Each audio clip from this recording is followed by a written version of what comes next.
Hi అండి. Welcome to story book audio. ఈ కథ మీకు నచ్చినట్లయితే సబ్స్క్రైబ్ చేసుకోండి. చూస్తుండగానే అలా ఫస్ట్ ఇయర్ ఎగ్జామ్స్ దగ్గరకు వచ్చేసాయి. ఇంకో వారంలో ఎగ్జామ్స్ ఉండగా కృతికి కాల్ వచ్చింది. కేకే సార్ వాళ్ళ ఆఫీస్ నుంచి సీట్ కన్ఫర్మ్ అయ్యిందని. ఇంకో గంటలో మెయిల్ వస్తుంది, డీటెయిల్స్ అందులో ఉంటాయి అని. కృతి వాళ్ళ నాన్నకి కాల్ చేసింది. ఆయన సరే, నువ్వు మెయిల్ చెక్ చేసుకొని కాల్ చేయి అన్నాడు. ఆ రోజు మిత్ర కూడా ఇంట్లోనే ఉండటంతో కృతి టెన్షన్ చూసి, ఎందుకే అలా టెన్షన్ అవుతున్నావు అని అడిగింది. కృతి సీట్ ఎక్కడ వస్తుందోనని అనగానే మిత్ర, మమ్మల్ని అందరినీ వదిలి వెళ్ళాల్సి వస్తుందనా అనేసరికి, కాదే, రిషిని వదిలి వెళ్ళాల్సి వస్తుందనే బాధ అన్నది. మిత్ర, అబ్బో, ఇంతకీ ఫోన్ చేశావా హీరోకి అని అడిగింది. కృతి, మార్నింగ్ చేశా. డ్యాన్స్ క్లాస్లో ఈయన గారే టాప్ కదా, కొంచెం బిజీ. ఈ ఈవినింగ్ బేకరీలో వర్క్, ఇంకా కరాటీలో కాంపిటీషన్స్ జరుగుతున్నాయట. ఎక్కడో దానికోసం తెగ ప్రాక్టీస్ అన్నది. మిత్ర, నో డౌట్, వాడు ఖచ్చితంగా స్టార్ హీరో అవుతాడు అన్నది. కృతి, ఇంకా అప్పుడు మీ ఫ్రెండ్స్కి కొమ్ములు గ్యారంటీ అన్నది. మిత్ర, నువ్వున్నావుగా కట్ చేయటానికి అని నవ్వింది. కృతి మెయిల్ చెక్ చేసింది. యాహూ అని పెద్దగా వచ్చింది. మిత్ర ఇంకా కిచెన్లో నుంచి, అమ్మమ్మ ఏమైంది, ఎందుకు అలా అరిచావు అని అడిగారు.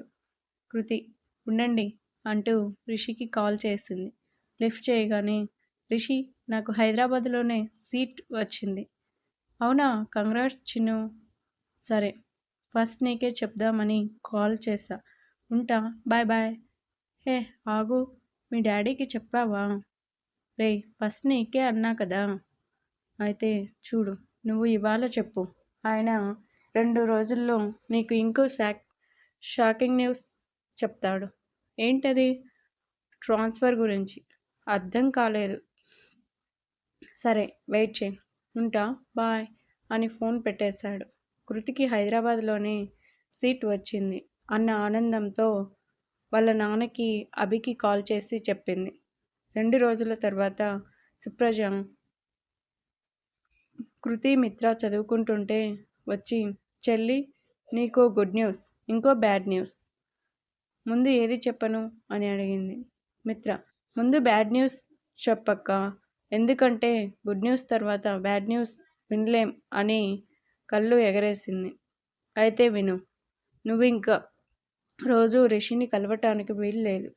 మరి గుడ్ న్యూస్ అని అడిగింది కృతి. డాడీకి ఇక్కడికి ట్రాన్స్ఫర్ అయ్యింది, ఇంకో 1 వీక్లో వచ్చేస్తారు. మిత్ర నవ్వుతూ, దీనికి 2 బ్యాడ్ న్యూస్లేగా అన్నది. కృతి మిత్ర నెత్తి మీద ఒక్కటి పీకి, కానీ ఈ విషయం రిషికి ఎలా తెలుసు అన్నది. మిత్ర, ఏముంది, అంకుల్ ఎలా ఆలోచిస్తారో రిషి కూడా సేమ్, ఇద్దరికీ నువ్వంటే ప్రాణం. నాతో అన్నాడు ఒకసారి, మా మామ కృతిని నా నుండి ఎలాగైనా దూరం చేయటానికి ఇక్కడకు వస్తాడు అని. సుప్రజ, ఇప్పుడు ఏం చేస్తావు చెల్లి అని అడిగింది. కృతి, చూద్దాం, ముందు నాకు ఈ ఎగ్జామ్స్, నెక్స్ట్ నేను కేకే గ్రూప్స్లో జాయిన్ అవ్వాలి కదా అన్నది. కృతి వాళ్ళ పేరెంట్స్ రావటం, రిషి వాళ్ళ ఎగ్జామ్స్, వెంటనే కృతి హోటల్ మేనేజ్మెంట్లో జాయిన్ అవ్వటం జరిగింది. కాలేజీకి హాలిడేస్ కావటంతో ఒకరోజు రిషి కృతికి కాల్ చేశాడు. చాలా రోజులుగా కలవటం కుదరక ఎప్పటికో కలిశారు. కృతి రిషిని చూడగానే ఏడ్చేసింది. రిషి, ఎందుకు చిన్ను ఏడుస్తున్నావు? ఈ ఎడబాటు శాశ్వతం కాదు, కొంతకాలం తప్పదు అన్నాడు. కృతి కళ్ళు తుడుచుకుంటూ, అవును, రోజు అడుగుదామని అనుకుంటూ మర్చిపోతున్నా. కరాటీ కాంపిటీషన్లో వచ్చిన అమౌంట్ బ్యాంక్లో వేసావా అని అడిగింది. రిషి, వేశాను. ఈ సంవత్సరంలో మనం దాచింది 1,20,000 అన్నాడు. కృతి ఈ 2 ఇయర్స్ ఎలాగో కష్టపడితే తర్వాత నాకు ఎక్కడైనా పోస్టింగ్ ఇస్తారేమో, అప్పుడు నేను సంపాదించి నీకే ఇస్తా అన్నది రిషి. అప్పుడు కానీ మీ బాబు నా మీద పడి ఏడవడు అన్నాడు. కృతి, మా డాడీ నువ్వు అనుకున్నంత చెడ్డవాడు కాదు. ఎందుకు ఎప్పుడు ఆయన్ని ఏదో ఒకటి అంటావు అని అడిగింది యమా సీరియస్గా. రిషి, చూడమ్మా, ఏ నాన్న కూతురికి చెడ్డవాడు కాదు. లవ్ చేసే నాలాంటి అల్లుళ్ళకే చెడ్డమామ. అయినా ఒకటి చెప్తా విను. ఇది పెళ్లి పుస్తకం సినిమాలో డైలాగ్, నాకు ఇష్టమైన డైలాగ్ అండ్ మూవీ.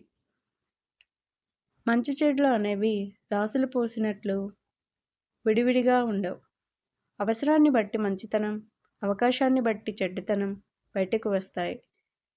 కృతి, అంటే మా నాన్న అవకాశవాది అంటావా?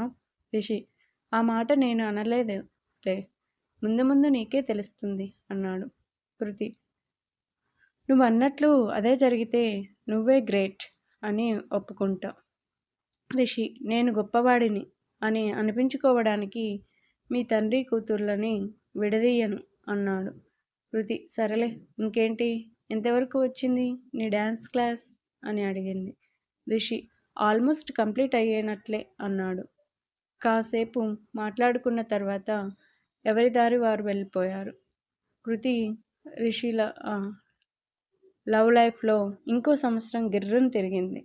రిషి అప్పటికి 6 అడుగులు దాటి 6.2 హైట్తో, పాలుగారే బుగ్గలతో, ఒత్తైన జుట్టుతో హీరోలా అయ్యాడు. ఫైనల్ ఇయర్ వచ్చేసరికి మనోడికి కాలేజ్లో ప్రపోజల్స్ వచ్చేవి. లైట్ తీసుకునేవాడు. కృతి కూడా సెకండ్ ఇయర్లో తన టాలెంట్తో ది బెస్ట్ స్టూడెంట్ అనిపించుకున్నది.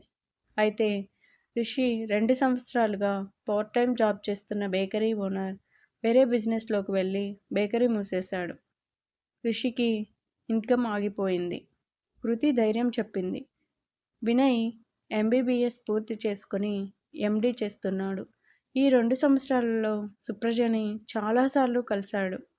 కాలేజీలో blood donation camps, health camps arrange చేసేవాడు. తన బిహేవియర్తో సుప్రజని ఆకట్టుకున్నాడు. అటు రిషి, ఇటు కృతి స్టడీస్ కంప్లీట్ చేసుకున్నారు. అభి పీజీలో ఆయన జాయిన్ అయ్యాడు.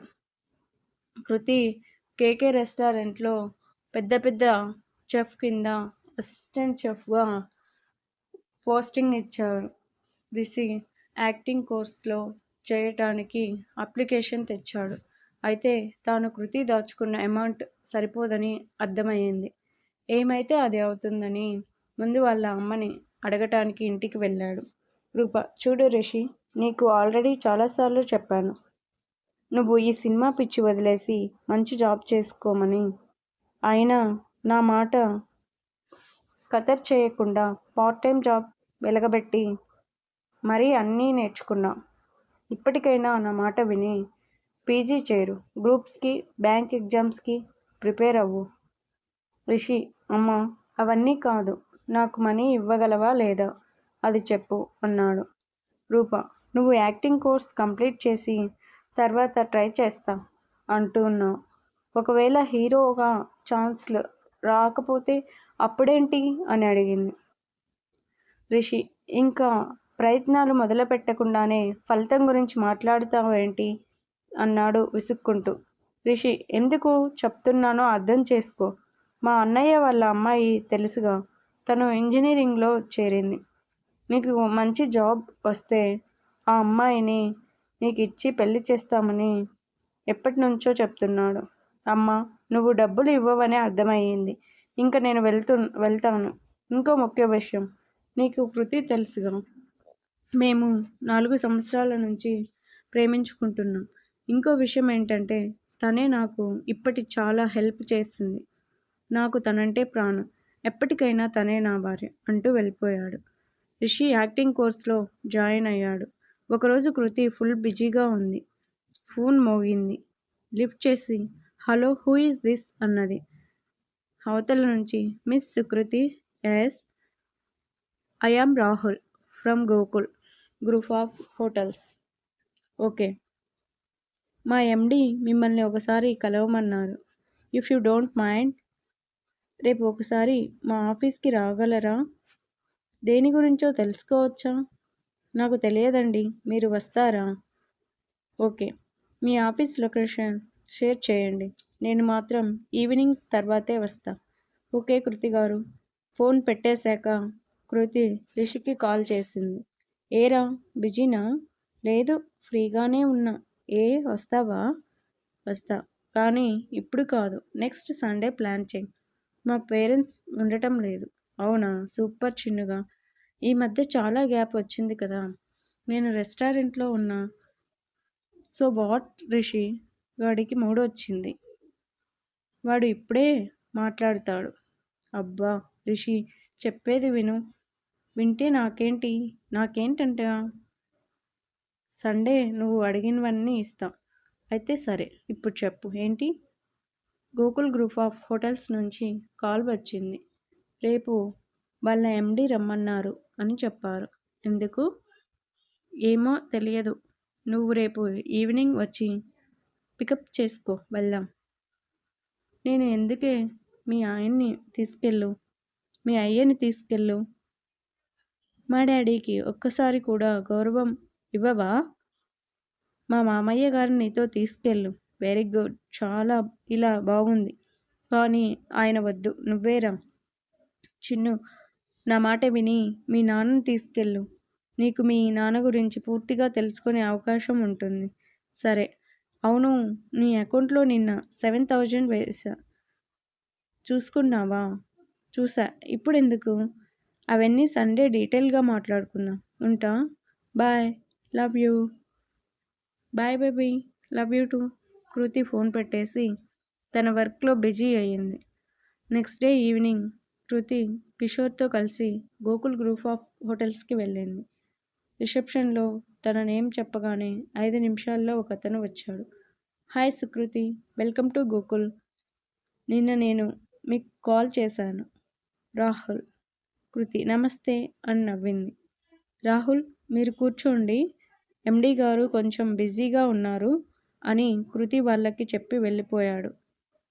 కిషోర్ చుట్టూ చూస్తూ, మీ హోటల్స్ కంటే ఇదే పెద్దది అనుకుంటా, నిన్ను ఎందుకు పిలిచారో అన్నాడు. కృతి అవును అని తల ఊపింది. ఒక పావుగంట తర్వాత రిసెప్షనిస్ట్ వచ్చి, మిస్ సుకృతి, ఎండి సార్ రమ్మంటున్నారు. Go straight and take left first cabin అనగానే కృతి వాళ్ళ నాన్నతో అక్కడికి వెళ్ళింది. డోర్ లాక్ చేసి, may I come in sir? Yes come in. Kriti కిషోర్లు లోపలికి వచ్చారు. 50 సంవత్సరాలు ఉంటాయేమో. గోకుల్ చంద్ర ఎండి అని నేమ్ ప్లేట్ చూసింది. Hello Sukriti, take your seat. Kriti కూర్చుంటూ, he is my father, bank manager అన్నది. ఆయన కిషోర్తో హలో సార్ అంటూ షేక్ హ్యాండ్ ఇచ్చి చైర్ చూపించాడు. కృతి నన్ను ఎందుకు రమ్మన్నారో తెలుసుకోవచ్చా సార్ అంటూ డైరెక్ట్గా పాయింట్లోకి వచ్చింది. ఆయన నవ్వుతూ, నీ ఏజ్ ఎంత అని అడిగాడు. 20 years. కేకే గ్రూప్స్లో జాయిన్ అయ్యి ఎన్ని సంవత్సరాలు అయ్యింది? 3 years. నీకు శాలరీ ఎంత ఇస్తున్నారు? 20,000 పర్ మంత్. నీ టాలెంట్కి అది తక్కువ అని అనిపించలేదా? సార్, అది నేను పనిచేసే కంపెనీ కాదు. నా ట్రైనింగ్ స్టార్ట్ అయ్యిందే అక్కడ. సో అది నాకు అమ్మలాగా. ఇంకా క్లారిటీగా చెప్పాలంటే, నేను మా ఇంట్లో ఎంత కంఫర్ట్గా ఉంటానో అక్కడ అలాగే ఉంటాను. సో శాలరీ అనేది అంత ముఖ్యం కాదు నాకు. ఆయన వెరీ గుడ్. నేను 3 days బ్యాక్ మా ఫ్రెండ్స్ వాళ్ళ రిలేటివ్స్ ఫంక్షన్ ఉంటే మీ హోటల్స్ చేస్తే వచ్చాను. నేను ఏ రెస్టారెంట్కి వెళ్ళినా అక్కడ స్పెషల్ ఫుడ్ ఐటెం అడిగి మరీ తింటాను. ఆ రోజు కూడా అలాగే మీ రెస్టారెంట్లో స్పెషల్ తిన్నాను. Barter fried fish with white sauce. Wow, it's amazing. వెంటనే చెఫ్ ఎవరు అని అడిగితే నిన్ను చూపించారు. I am impressed. టాలెంట్ ఎక్కడ ఉన్నా ప్రోత్సహించడం మీ కేకే గారి అలవాటు. బట్ టాలెంట్ ఎక్కడ ఉన్నా కొనేయడం నాకు ఇష్టం. సో మిస్ సుకృతి, నేను మా రెస్టారెంట్లో చెఫ్గా అపాయింట్ చేస్తున్నాను. నీకు శాలరీ డబుల్, 40,000 పర్ మంత్ అని కిషోర్తో. మీరు చాలా ప్రౌడ్గా ఫీల్ అవ్వాలి. ఇంత చిన్న వయసులో మీ అమ్మాయి ఎంతో సాధిస్తుంది అని కృతి వైపు చూశాడు. కిషోర్ ఫేస్ 1000 వోల్టేజ్ల బల్బులా వెలిగిపోతుంది. కృతి మాత్రం చాలా నార్మల్గా ఉంది. ఆయన మరి అపాయింట్మెంట్ రెడీ చేయించనా అని అడిగాడు. Kriti, thank you so much sir, but sorry to you say, నేను మీ ఆఫర్ని తిరస్కరిస్తున్నాను అన్నది. కిషోర్, కృతి ఏంటి నువ్వనేది అని అరిచాడు. కృతి, డాడీ ప్లీజ్ నన్ను మాట్లాడనివ్వండి అన్నది. సార్, నేను ఇందాకే చెప్పాను, అది నేను పనిచేసే ప్లేస్ కాదు, నా ఇల్లు అన్నది. ఆయన, మనం ఉండే ఇండ్లు కూడా మారుతూనే ఉంటాం అనగానే కృతి, సార్ అది కంఫర్ట్ అనిపించకపోతే, బట్ నేను ఎప్పుడూ అలా అనుకోలేదు. ఓకే, కాసేపు నీ మాటే కరెక్ట్ అనుకుందాం. మరి శాలరీ పరంగా చూస్తే డబుల్ డబుల్ ప్రపంచం నడిపించేది మనీతో. మోరోవర్ అని ఆగి కిషోర్తో, sir if you don't mind కాస్త బయటకు వెయిట్ చేయండి అనగానే కిషోర్ కాస్త నిరుత్సాహంగా బయటకు వెళ్ళాడు. ఆయన కంటిన్యూ చేస్తూ, నీకు ఇప్పుడు డబ్బు అవసరం చాలా ఉంది అన్నాడు. కృతికి అర్థం కానట్లు చూసింది. ఆయన, నీ బాయ్ ఫ్రెండ్ రిష్విక్ హీరో అవ్వాలని తెగ ట్రై చేస్తున్నాడు. అతనికి కావాల్సిన ఫ్రేమ్లో సక్సెస్ అవ్వాలంటే తనకు చాలా అమౌంట్ అవసరం. దానికోసం రిష్విక్ నువ్వు ఎంతో కష్టపడి డబ్బు దాచుకున్నారు. కృతి పైకి లేచి కోపంగా, ఏంటి సార్ బ్లాక్మెయిల్ చేస్తున్నారు అని అడిగింది. ఆయన కూల్గా, ఎందుకు అలా అనుకుంటున్నావు సుకృతి, నేను నీ బ్యాక్గ్రౌండ్ ట్రేస్ చేశా అనుకోవచ్చుగా అన్నాడు. కృతి, అలాగా, నాకంటే గొప్ప గొప్ప చెఫ్స్ చాలామంది అవకాశాలు రాక చిన్న చెఫ్గానే మిగిలి ఉన్నారు. వాళ్ళ ముందే నేను నథింగ్. నా బ్యాక్గ్రౌండ్ ట్రేస్ చేసిన మీకు వాళ్ళని వెతికి పట్టుకోవడం పెద్ద కష్టం కాదు. ఉంటాయి సార్ అని వెళ్ళిపోయింది. ఆయన, సుకృతి, నేను మాట్లాడడం ఇంకా పూర్తి కాలేదు అనగానే కృతి, మీరు ఏం మాట్లాడిన విధానమే నాకు నచ్చలేదు. ఇంకా మీ దగ్గర వర్క్ చేస్తానని ఎలా అనుకున్నారు అన్నది. ఆయన, ఇప్పుడేంటి నీ పర్సనల్ విషయాలు చెప్పేసరికి నేను నచ్చలేదు. ఓకే, నీకోసం కాకపోయినా నీ లవర్ కోసమైనా జాయిన్ అవ్వు, అతనికి హెల్ప్ చేసినట్లు ఉంటుంది అన్నాడు. కృతి, సార్ ఇప్పుడు నేను ఓకే చెప్పినా తను ఒప్పుకోడు, అది తన క్యారెక్టర్ అన్నది. ఆయన, అన్ని రోజులు ఒకేలా ఉండవు. ఇప్పుడంటే చిన్న వయసు, ఈ వయసులో ఉండే ఆత్మవిశ్వాసం నీ చేత అలా మాట్లాడిస్తుంది. అఫ్కోర్స్ నీ లవర్ అయినా అంతే, కానీ కొంతకాలం ఆగితే తెలుస్తుంది. నాకు ఉన్న అనుభవంతో చెప్తున్నా, మనం అనుకున్నవి జరుగుతుంటే టైం మనదే అనుకుంటాం. ఎప్పుడైతే మనకు ప్రతికూల పరిస్థితులు ఎదురవుతాయో మన టైం కూడా ఎదురు తిరుగుతుంది. ఇందుకు ఎవ్వరూ అతిథులం కాదు. ఇవన్నీ నువ్వు ఒప్పుకున్న రోజు రా, మా రెస్టారెంట్లోనే నీ జాబ్ ఉండనే ఉంటుంది, ఇంక నువ్వు వెళ్ళొచ్చు అన్నాడు. కృతి కోపంగా బయటకు వచ్చి కిషోర్ చేయి పట్టుకొని ఫాస్ట్గా బయటకు వచ్చింది. కిషోర్ బయటకు వచ్చి కోపంగా, ఎందుకు రిజెక్ట్ చేశావు, అంత మంచి ఆఫర్ అన్నాడు. కృతి, డాడీ నేను ప్రస్తుతం చేసేది నాకు బాగానే ఉంది, అందుకే వద్దన్నాను అన్నది. మరి నన్ను బయటకు పంపించి నీతో ఏం మాట్లాడారు? కృతి, ఏం లేదు నాన్న, కొంచెం టైం తీసుకొని ఆలోచించుకోమన్నారు అంతే అన్నది. కిషోర్ ఆ మాత్రానికే నన్ను ఎందుకు బయటకు వెళ్ళమన్నారు అని అడిగాడు. కృతి, అన్నీ నీ ఎదురుగా డిస్కస్ చేయరు కదా అన్నది. కిషోర్, ఏది ఏమైనా నువ్వు ఇంత మంచి ఆఫర్ వదులుకోవడం నాకైతే ససేమిరా నచ్చలేదు అన్నాడు. ముందు అనుకున్నట్లు రిషి, కృతి ఎవరికీ చెప్పకుండా కలిశారు. సిటీకి దూరంగా ఉన్న రెస్టారెంట్కి వెళ్ళారు. కృతి మనం ఎంత దూరం వచ్చినా నాకు కొంచెం భయంగానే ఉంది అన్నది. రిషి తన భుజంపై చేయి వేసి ఎందుకురా అని అడిగింది. అరే మనం బ్యాంక్లో సేవింగ్ చేస్తున్న విషయం మిత్రకి కూడా తెలియదు. అలాంటిది ఆయనకు ఎలా తెలిసింది? అదేమంటే టైం అని పరిస్థితులు ఎదురు తిరగటం అని ఏంటో ఫిలాసఫీ చెప్పాడు అన్నది. రిషి చిన్ను నీ టాలెంట్ నచ్చి ఎలాగైనా నిన్ను వాళ్ళ రెస్టారెంట్లో చెఫ్గా జాయిన్ చేయించాలనుకున్నారు. దానిలో భాగంగా నీ గురించి ఎంక్వైరీ చేసి ఉండొచ్చు. అయినా మనల్ని ఫాలో అయ్యి రావటానికి నేను ఇంకా సెలబ్రిటీ కాలేదు అన్నాడు కళ్ళెగరేస్తూ. కృతి నవ్వుతూ అప్పుడు మనం ఇక్కడికి ఎందుకు వస్తాం? మనకంటూ ఒక ఫామ్ హౌస్ కట్టుకుందాం. దానిలో నేను ఆర్గానిక్ పంట సాగు చేసి మన టేస్ట్కి తగ్గట్లు కట్టుకొని ఇంకా అంటుంటే రిషి అవునే చాపర్ ల్యాండింగ్కి ప్లేస్ అరేంజ్ చేసుకుందాం. కేవలం నువ్వు నేను మాత్రమే అన్నాడు. కృతి అప్పుడప్పుడు అభి ఇంకా తన ఫ్యామిలీ మిత్రాన్ని తీసుకొద్దాం అన్నది.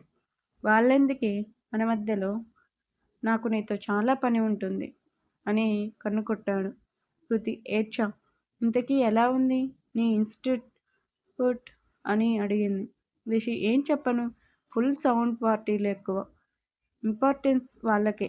అలాగని మనల్ని మరీ తక్కువ చేయరు. కానీ ఖర్చే బోలెడు అయిపోయింది అన్నాడు. కృతి మౌనంగా వింటుంది. రిషి అన్నట్లు నీకో ముఖ్య విషయం చెప్పాలి. ఆ మధ్యే నువ్వు మీ ఫుడ్ ఫెస్టివల్కి ముంబైకి వెళ్ళినప్పుడు జరిగింది. ఒకరోజు నేను చాణక్య బయటకు వచ్చాం.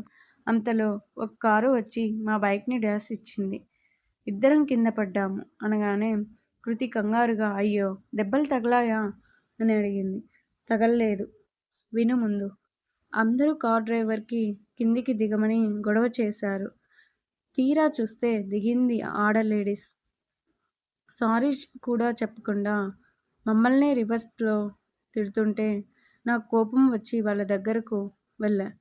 రిషి ఓయ్ తప్పు మీరు చేసి మమ్మల్నే బ్లేమ్ చేస్తున్నారు అని అడిగేసరికి వాళ్ళల్లో ఒక అమ్మాయి నువ్వు రిష్విక్ కదా అన్నది.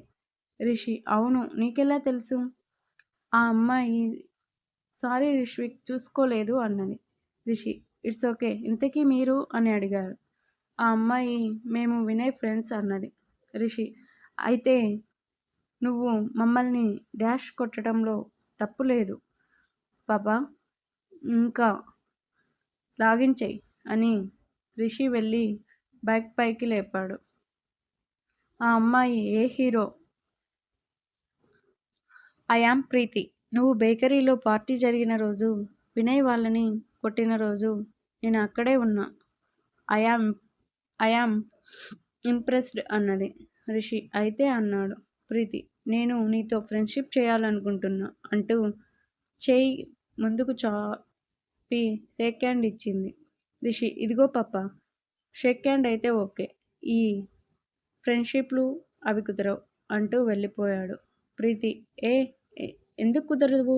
నాలాంటి బ్యూటిఫుల్ గర్ల్స్ వచ్చి నాతో స్నేహం చెయ్యి అంటే ఎగిరి గంతులు వేయాలి, కానీ వద్దంటావేంటి అన్నది.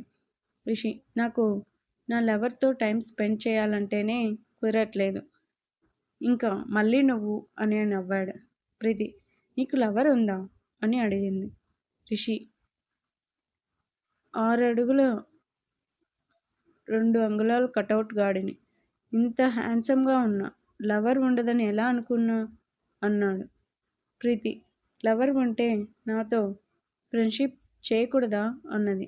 రిషి ఇదిగో డాక్టర్ పాప, ఇదంతా కాదు, కానీ నాకు చాలా పని ఉంది, నేను వెళ్ళాలి, బాయ్ అంటూ వెళ్ళిపోయాను అని చెప్పటం ఆపి కృతి వైపు చూశాడు. కృతి 11 అన్నది. రిషి అదేంటి?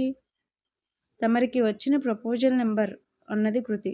రిషి ఆ అమ్మాయి లవ్ అనలేదే, స్నేహం అన్నది అని నవ్వాడు.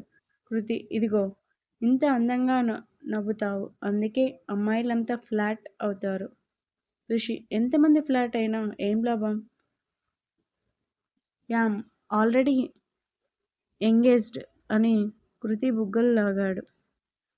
కృతి రిషి నాకు ఐడియా వచ్చింది, ఎట్లా ఉందో చెప్పు. నేను యూట్యూబ్ ఛానల్ పెడదామని ప్లాన్లో ఉన్నా. కృతిస్ కిచెన్ ఎలా ఉంది? రిషి అంటే నువ్వు వండే ఐటమ్స్ అప్లోడ్ చేస్తావా అని అడిగాడు. నేను కాదు, అమ్మమ్మతో కూడా దానివల్ల ఇన్కమ్ వస్తుంది, అది మనకి యూజ్ అవుతుంది అన్నది. రిషి నీకు కాదు, నా కోసం కదా ఇదంతా. నీకు శాలరీ 25,000, నాకు 5,000 ఇస్తున్నావు. ఇంకా నా కోసం అవసరం లేదు. అందుకే నేను ఒక డెసిషన్కి వచ్చా అనగానే ఏంటది? రిషి నేను డ్యాన్స్ నేర్చుకున్న ఇన్స్టిట్యూట్లో మా సార్కి అసిస్టెంట్ కావాలి, నన్ను రమ్మన్నారు, రేపటి నుంచి వెళ్తాను అన్నాడు. అలా ఎలా వెళ్తావు? నీకు కోర్సులోనే టైం సరిపోదు కదా అన్నది. రిషి అలా అని నీ సంపాదనతో నేను అంటుంటే రిషి నోటి మీద చెయ్యి అడ్డుపెట్టి ఎన్నడైనా నా అనుకున్నామా? మనం కేవలం మనిద్దరం. నేనే నీ దాన్ని, ఇంకా నా సంపాదన నీది కదా. రిషి చేతి మీద ముద్దు పెట్టి మా అమ్మ నన్ను సరిగ్గా పట్టించుకోకపోతే నాకన్నా దురదృష్టవంతుడు లేడనుకున్నా, కానీ నువ్వు నా లైఫ్లోకి వచ్చాక నాకంటే అదృష్టవంతుడు ఎవ్వరూ ఉండరని అర్థమయ్యింది. అర్థమయ్యింది కదా, ఇంకేం మాట్లాడకుండా చెప్పించేయి అన్నది.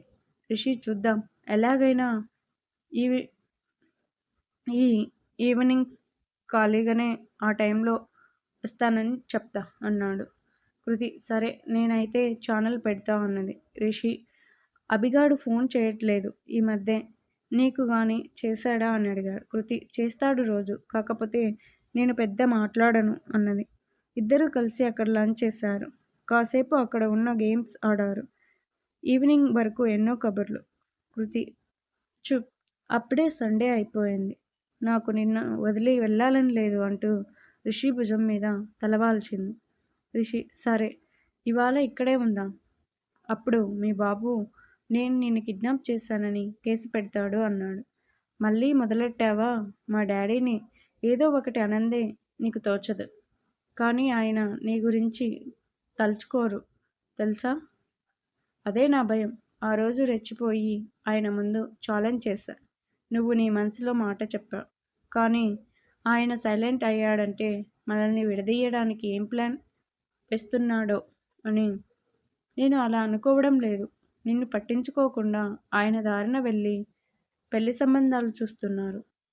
ఆయన అంతటా ఆయన అడిగితే నేను క్లియర్గా చెప్పాలని చూస్తున్నా అన్నది రిషి నేను చెప్పానని కాదు, కానీ మీ అయ్య చాలా డేంజర్ అన్నాడు. అబ్బా, ఇంకా ఆ టాపిక్ వదిలే అనగానే రిషి ఇంకేం టాపిక్ మాట్లాడాలి అంటూ ముఖానికి దగ్గరగా వచ్చాడు. లేచి పరిగెత్తింది. రిషి కూడా తన వెనకే పరిగెత్తాడు. కొంచెం దూరం వెళ్ళి ఎవరికో తగిలి సారీ అనేసి రిషిని వెక్కిరిస్తూ పరిగెత్తింది. రిషి వస్తుంటే హే రిష్విక్ అని వినబడి ఆగాడు. చూస్తే ఏ హీరో? తనేనా నీ హీరోయిన్? నా అంత అందగత్తె కాదు, కానీ బాగానే ఉంది. రిషి కోపంగా దగ్గరకు వచ్చి తను నా ప్రాణం, ఇంకో మాట పేలావంటే వీపు విమానం మూత మోగిస్తా అంటూ వేలు చూపించిన వైపు వెళ్ళాడు. రిషి ఫాస్ట్గా వెళ్ళి కృతిని పట్టుకున్నాడు. ఎవరు ఆమె అన్నది. రిషి అదే మొన్న చెప్పాగా, వినయ్ ఫ్రెండ్, తను అయినా వదిలే అని. ఎక్కడికే పుట్టి వెళ్తున్నా అని పైకి లేపి బైక్ మీద తనకు ఆపోజిట్గా కూర్చోబెట్టుకొని బండి స్టార్ట్ చేశాడు. తనని హగ్ చేసుకొని నవ్వుతుంది. రిషి ఫాస్ట్గా పోనిచ్చాడు. అలా చాలా దూరం వెళ్ళగానే బండి ఆపి బాగుందా అని అడిగాడు. ఇలాగే బాగుంది, పద వెళ్దాం అన్నది. రిషి ఇక్కడి వరకు ట్రాఫిక్ ఉండదు కాబట్టి ఇలా తీసుకొచ్చా, ఇంకో 5 మినిట్స్లో మెయిన్ రోడ్ వస్తుంది, రా వచ్చి వెనుక కూర్చో అన్నాడు. దిగి వెనక్కి వెళ్తుంటే అబ్బా అంటూ కన్ను పట్టుకొని ఏదో పడింది అన్నాడు. ఏది చూడని అంటూ రిషి కళ్ళల్లో ఊపుతుంటే తన లిప్స్ అందుకున్నాడు. తన కళ్ళల్లోకి చూస్తూ భుజం చుట్టూ చేతులు వేసింది. కాసేపు గడిచాక రిషి వదిలి ఇప్పుడు ఎక్కు అన్నాడు కృతి. దీనికోసమా? కళ్ళలో ఏదో పడింది అంటూ బిల్డప్ ఇచ్చావు అంటూ చెవి కొరికింది. అబ్బా అనగానే కృతి లవ్ బైట్ అని నవ్వింది.